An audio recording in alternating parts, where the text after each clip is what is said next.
Hi, my name is Shyam Ganesh, and I'm with Grow Your Wealth Financial Planning. In this video, you are going to learn about what the three most important things are that you can do to make someone want to actually buy your business.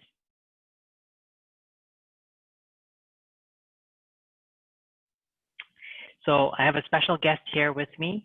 Her name is Laura Bechard. She is a CPA, a Chartered Professional Accountant, and she specializes in succession and exit planning. So she's not your typical CPA that does your books and files your year-end taxes. She has the specialty in coaching businesses through succession and what to do to position your business to be able to sell it and how to actually exit it, how to get the most valuation for it. So I'm really excited to have her join us on this call. Hi, Laura. Good afternoon, Shyam. How are you? I'm doing fabulous, thank you. So Laura, what are the three most important things? I know there's a lot, but what would you say are the three most important things that a business owner needs to do in order to make sure that their business, someone will want to buy their business? So when we think about buying anything, it's sort of often it's a convenience factor. So why would someone buy your business rather than start their own and grow it themselves? It's the same reason why people will walk into a bakery and buy a cookie rather than going home and making it themselves. So when we think about why would someone buy your business, they're looking for the convenience of getting the benefit from being a business owner, perhaps without the labor and the hard work that went into actually having to get flour over your face to make those cookies, right? So that's what they're looking for. They're looking for a business that has growth potential is the first thing they're looking for. So when a business owner, a potential buyer is coming to scope out target companies, they're looking for companies that are growing, because growing companies are going to provide them with not only consistent, but more reliable cash flows in the future. And they're also going to be looking strategically about how can I invest. So this is a growing company, and that growth could come from customer acquisition growing. It could come from growing into new markets. It could be coming from growing revenues. They could be growing profits. So the way that they look at growth can be different. They could be growing by adding employees. They could have grown from 2 employees to 5 employees. That's another sign of growth. And as we think about growing from an HR perspective, we might be growing our team and not growing our profits because we've reinvested our earnings into hiring additional team members and expanding our team. So that's one of the first things, and it's a pretty big consideration for potential buyers. Is this a growing company? Does that make sense? Yeah, absolutely. So when thinking about growing a business, you mentioned various different metrics to look at. So whether it's by people, it's by top line revenue, it's by the bottom line, the profit. And so is there a kind of a rate of growth that needs to be happening? Like, is it dependent on industry? And how much experience does there need to be? Like, how many years of consistent growth do you need to see? Like, if I grew my business from last year to this year by double, is that really kind of enough of a trend line?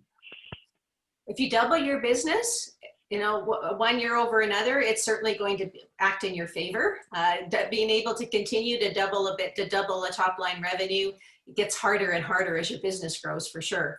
So depending on the size and the nature of your business, yeah, larger growth rates are possible when you're just starting. It doesn't take as much energy to double from $1 to $2 as it does to double from 1 million to 2 million.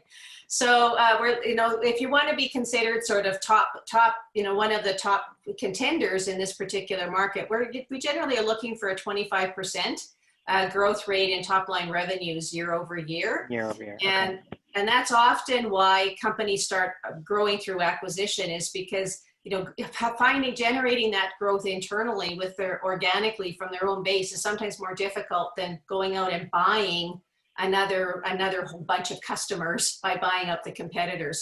So growing that way is so we're usually looking at something like a 25% year over year growth rate, which is going to kind of put you in the top contenders of companies that are potentially looking to be sold for you to be purchasing. Okay, great. So that was the first one. Kind of a business has to be in growth mode. So if it's kind of staying the same, it's sort of equal to dying in my mind, right? Like if you're not really growing it, then how long is this business really going to last?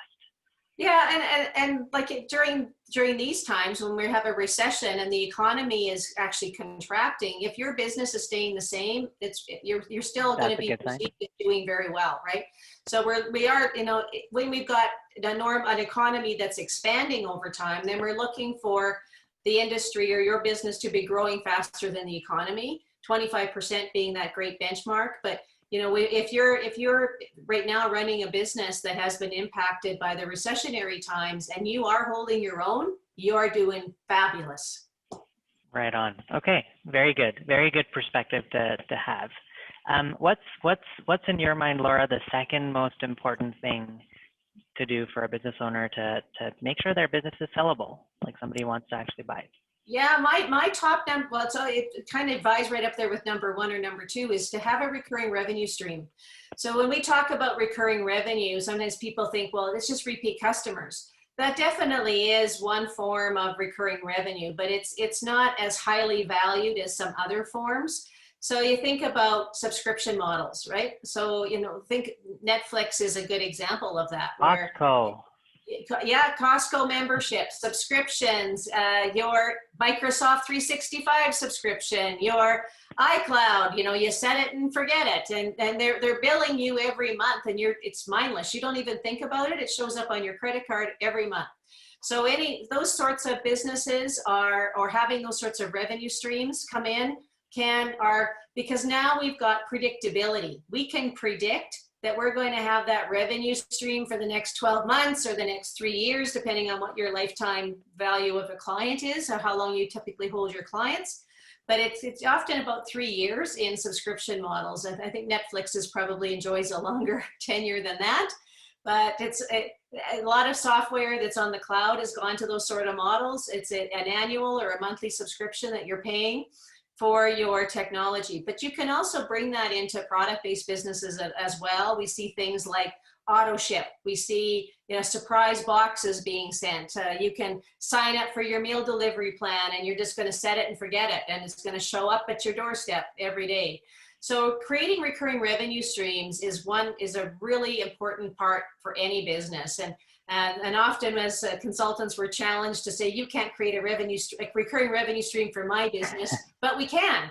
It's just a matter of becoming more creative about, it might mean a new offering. It might just mean packaging something that you haven't packaged before. Sometimes clients that I'm working with that have a lot of repeat businesses in the B2B market in particular, I say, let's convert them into a long-term contract. So if we can convert that sort of standing engagement of we're going to come and provide your service or your maintenance on a regular basis into an actual contract that is sort of a materials and services contract kind of thing, that's going to be a lot more valuable for that company than just to say, we've got repeat customers and we've kept our customers for 10 years. If you can show a prospective buyer and here's all the contracts that go with that, that's going to increase the value of your company quite substantially, and also bring people to want to buy your company instead of a competitor's who hasn't done that work, who hasn't transitioned their revenue streams into recurring revenue streams. Yeah, and that's a great point, Laura. It's not only great for a business to have recurring revenue so that they have stability on income coming in, but it's actually also great for your customers because they know if it's a product-based business that they're getting a set amount of wine, a different variety of wines that are coming in, but it's just the same price. So they don't have to worry about whether it's going to cost them more or less the following month, and they know that they're going to get the selection of clothes or wine or whatever the product is. But Dog also food. from a lot of food, yeah. Dog food. I mean, pet supplies, right? Like, I don't know about you, but I've got a couple of dogs here, and I could get a box of toys every month because they just destroy them. And so what, Laura, would you say is the third most important thing for a business owner to do? The third thing If you had to pick. Yeah, if I had to pick, the third thing I'm going to pick is the thing that a lot of business owners really groan and roll their eyes when I mention this one, because it's about getting your documentation and your processes and systems in place. And so whether you call it knowledge capture, knowledge transfer, whatever, knowledge management, whatever you want to call it, start it day one. And so businesses that have already done that are far more valuable and are going to attract more potential buyers than businesses where still have all of the knowledge in somebody's head, whether that somebody is the owner of the company, whether, or if it's, it could be a key employee, it could be a key contractor, a supplier. So when you've got the lack of that system written down, or it's just sort of everybody knows it, it's very difficult for a new owner of that business to walk in and actually dial in on those systems, because there's nothing written down. There's no job aid. There's no document. There's no video. There's nothing. And it's a big barrier that a lot of the clients that I work with face. And they, it's sort of, Laura, I just can't bring myself to sit in front of the computer and write it down. And I said, you don't have to write it down.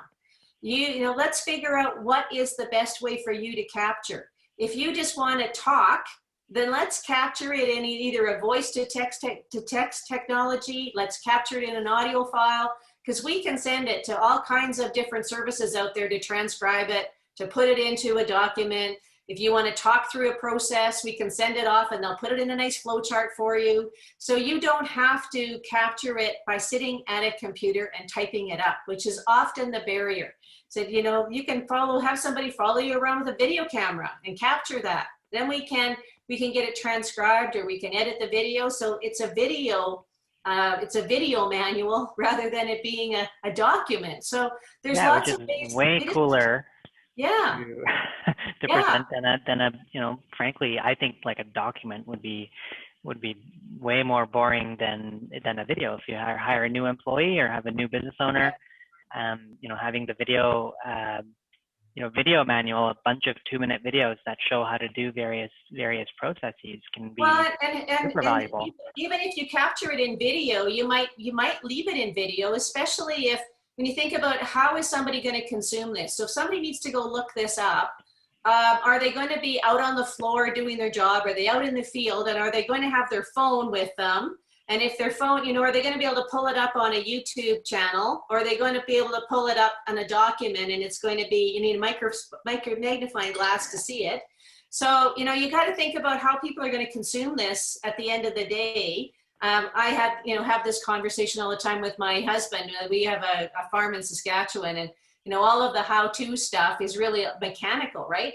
And I said, you need to document these processes. You need to document how to clean out the combine. You need to document how to test grain. And, I'm not writing all that down. I said, you don't have to. Let's just take a video. Because, if somebody's testing grain, they're going to pull up the video anyway. They're not going to want to go and find a manual that's out of date. And, that's the thing with paper and printed documents. They're out of date so quickly. So whatever methodology we want to use to capture these processes and systems, we need to make sure that we can maintain it, we can update it, it's accessible, that people are going to use it. Because the purpose isn't to document all these systems and processes and then put them on a shelf and say, done. It's to actually have them integrated and be a part of your organization. Because here's where this adds value. Because if a new owner can walk in and that business does not miss a beat, because those systems are dialed in and those processes are dialed in, there's no downtime with that change in ownership. So the employees already know if all the employees quit the second day that, the new owner, and you had to hire a whole bunch of new employees, you want all that onboarding material there. You want them to be able to point them to systems and say, here's the process, this is what you do. Here's this process, this is what you do. And some of those may be automated and some of them may be manual. And again, which you're going to find or what you need to have in your business is sort of dependent on the size of your business, the maturity of your business. We don't find a lot of young businesses that have sophisticated processes in place, but businesses that have been around for, approaching that, that 5 to 10 years, they're really often really dialing in their processes. But the sooner you start that, the less it's a big task to do when you need to, if you're prepping your business for sale, it's often a big thing for people to do if they haven't been doing it all the way along. They've got no SOPs and say, well, do you have them? And they said, no. And I said, well, you have them because you're following it in your practice, but there isn't any reference material for any of that. And then once you start getting those systems in place, what it also means is that you can identify areas in that system that can be automated, as you said, that you can integrate into a technology solution that you're already using, so that a person doesn't have to be actually doing it, which means that now you can reallocate your person to be doing higher value tasks.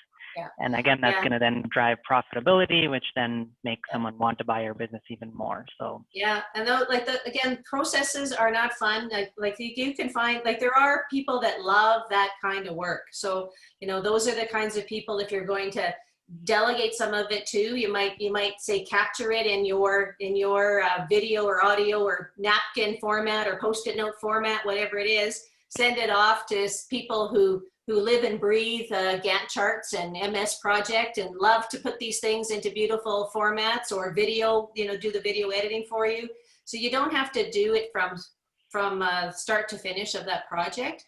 And it doesn't have to be professional, it just has to be done, because prospective buyers coming into a new company, they want that as turnkey as possible. They want it to be as independent as possible from the current owner. So if the current owner is still serving customers, is still the one that's doing all the delivery and our typical owner-operator business model, those are not as valuable and are not going to be as attractive as a company that has a team, has procedures, and the owner's been able to take vacation, the owner's been able to take extended vacations, more than one vacation in a year.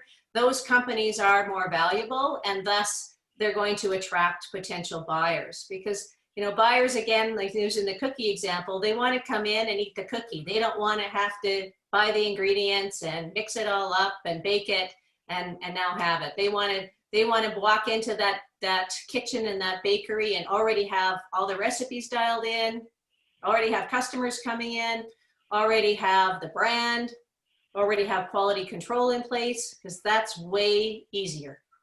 Yeah, if they have to bake from scratch, why would they even buy the business? They would just start their own, because really there's That's nothing right. there to buy. Yeah. So the value comes from sort of thinking about, here's my choice. I can start a business and I can compete, or I can buy an existing business. So I'm going to buy an existing business because it's already got cash flow.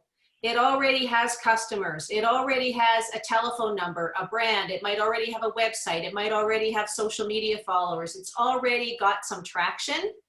And now I can come in as an owner and I can improve it. I can tweak things, I can improve things, but I'm not starting from zero.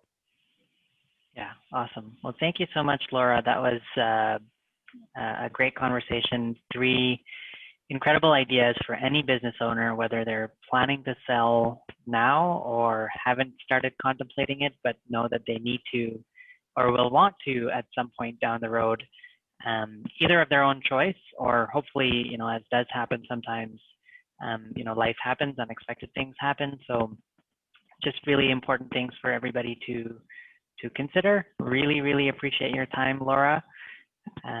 If any of you listeners want to speak with myself or Laura about any of these topics, there's just a 2-minute survey at the bottom that you can fill out, and that will qualify you for a 30-minute chat with one or both of us.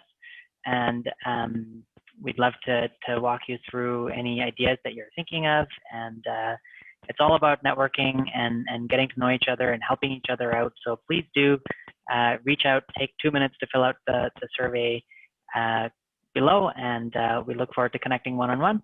If you have any other ideas or any questions that you're thinking of, please do share that as well, because we'd love to create a video on that. So have a great afternoon, and thank you so much again, Laura. Oh, you're welcome. My pleasure. Thanks for inviting me.